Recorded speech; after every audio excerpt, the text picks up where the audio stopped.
Hello बच्चों, let's see the question here. यहाँ question पूछा गया, the energy yield in term of ATP is higher in aerobic respiration than anaerobic respiration.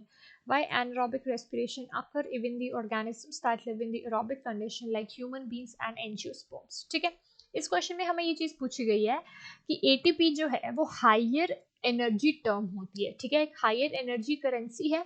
ATP क्या है? This is form of energy. ठीक है, पर यहाँ पे ये किस में होता है? ये एरोबिक रेस्पिरेशन का एक प्रोडक्ट है.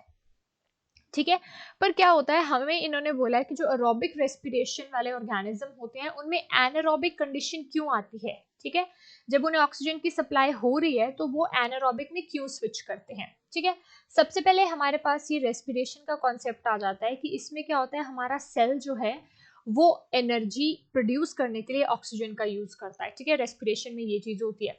ये होती है हमारे पास एनारोबिक. ठीक है, एनारोबिक हो जाती है. एंड यहाँ पे ये चलती है हमारे पास aerobic. Anaerobic and aerobic. Anaerobic होती है इन एब्सेंस ऑफ ऑक्सीजन. ठीक है, ऑक्सीजन की एब्सेंस में ये चलती है. एंड एरोबिक होती है इन प्रेजेंस ऑफ ऑक्सीजन. ठीक है, and in presence of oxygen ये चलती है.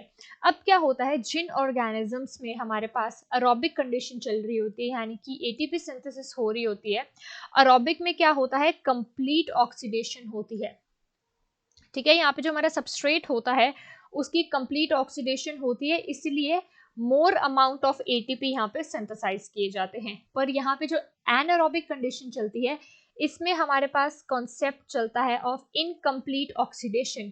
यहाँ पे इनकम्प्लीट ऑक्सीडेशन होती है, दैट इज वाई यहाँ पे एटीपी सिंथेसिस कम होती है. पर ऐसी सिचुएशन क्यों आती है? अगर हम बात करते हैं in case of man, human के केस में जब हम एक्सरसाइज कर रहे होते हैं. ठीक है, यहाँ पे कॉन्सेप्ट चलता है हमारा एक्सेसिव एक्सरसाइज का. ठीक है, जब हम बहुत ही जोर से एक्सरसाइज करते हैं तो हमारे जो मसल हैं उसमें ऑक्सीजन सप्लाई जो है वो लिमिट हो जाती है. ठीक है, oxygen supply is limited in muscles. ठीक है, मसल्स में उसकी कमी हो जाती है, तो मसल्स को तो उस टाइम क्या चाहिए होती है, एनर्जी चाहिए होती है. तो इंस्टेंट एनर्जी के लिए एनारोबिक रेस्पिरेशन करते हैं एंड वहां पे वो प्रोड्यूस करते हैं लैक्टिक एसिड. जो लैक्टिक एसिड अकोमुलेट होके क्या करता है, क्रैम्प्स फॉर्म करता है.